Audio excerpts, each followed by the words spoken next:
ಬಳ್ಳಾರಿ ಮಹಾನಗರದಲ್ಲಿ ಜಿಲ್ಲಾಧಿಕಾರಿಗಳ ಕಚೇರಿ ಮುಂಭಾಗದಲ್ಲಿ ಜಿಲ್ಲಾಧ್ಯಕ್ಷರಾದ ಅನಿಲ್ ನಾಯ್ಡು ಅವರ ನೇತೃತ್ವದಲ್ಲಿ ಸನ್ಮಾನ್ಯ ಸೋಮಲಿಂಗಪ್ಪ ಅವರು, ವೈ.ಎಂ. ಸತೀಶ್ ಅವರು, ನಾನು ಮತ್ತು ಸೋಮಶೇಖರ್ ರೆಡ್ಡಿ ಅವರು ಮತ್ತು ಎಲ್ಲ ನಾಯಕರುಗಳು, ಎಲ್ಲ ಪದಾಧಿಕಾರಿಗಳು, ಕಾರ್ಯಕರ್ತರು, ರೈತರು ದೊಡ್ಡ ಮಟ್ಟದಲ್ಲಿ ಅಹೋರಾತ್ರಿ ಧರಣಿಯನ್ನು ಮಾಡೋದ್ರ ಮೂಲಕ ಸರ್ಕಾರದ ಗಮನ ಸೆಳೆದು ನಮ್ಮ ಬಳ್ಳಾರಿ ಜಿಲ್ಲೆಯನ್ನು ಬರಗಾಲದಲ್ಲಿ ಇವತ್ತೇನು ಭೀಕರವಾಗಿ ಜನ ತತ್ತರಿಸಿ ಹೋಗಿದ್ದಾರೆ.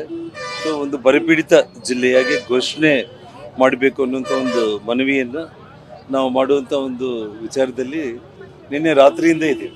ಅಂದರೆ ಒಬ್ಬ ಅಧಿಕಾರಿಗಳು ಕೂಡ ನಿನ್ನೆ ರಾತ್ರಿ ಅಷ್ಟು ದೊಡ್ಡ ಮಟ್ಟದಲ್ಲಿ ಇಲ್ಲೇ ರೋಡಲ್ಲೇ ಮಲಗಿದ್ರು ಕೂಡ ಯಾರು ಕೂಡ ಅದು ವಿಚಾರಣೆ ಮಾಡಲಿಕ್ಕೆ ಬರಲಿಲ್ಲ.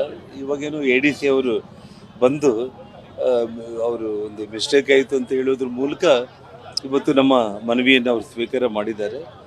ಪ್ರಮುಖವಾಗಿ ಇವತ್ತು ನಾವು ನಮ್ಮ ಬೇಡಿಕೆ ಏನು ಅಂತಂದರೆ ಬರಪೀಡಿತ ಜಿಲ್ಲೆಯಾಗಿ ಬಳ್ಳಾರಿ ಜಿಲ್ಲೆಯನ್ನು ಘೋಷಣೆ ಮಾಡಬೇಕು ಮತ್ತು ರೈತರಿಗೆ ತಕ್ಷಣ 1 ಎಕರೆ ಜಮೀನಿಗೆ 50,000 ಹಣವನ್ನು ಇವತ್ತು ಅವರು ಪರಿಹಾರ ಧನವಾಗಿ ಕೊಡಬೇಕು ಮತ್ತು ತುಂಗಭದ್ರಾ ಡ್ಯಾಮಲ್ಲಿ ಇವತ್ತಿಗೆ ಬೆಳಿಗ್ಗೆ 51 TMC ಕ್ರಾಸ್ ಆಗಿರೋ ಕಾರಣ ಪ್ರತಿನಿತ್ಯ 6-7 TMC ನೀರು ಇನ್ಫ್ಲೋ ಇರೋ ಕಾರಣ ಯಾವುದು ಇನ್ನು ಗಾಬರಿ ಆಗುವಂಥ ಅವಶ್ಯಕತೆ ಇಲ್ಲ.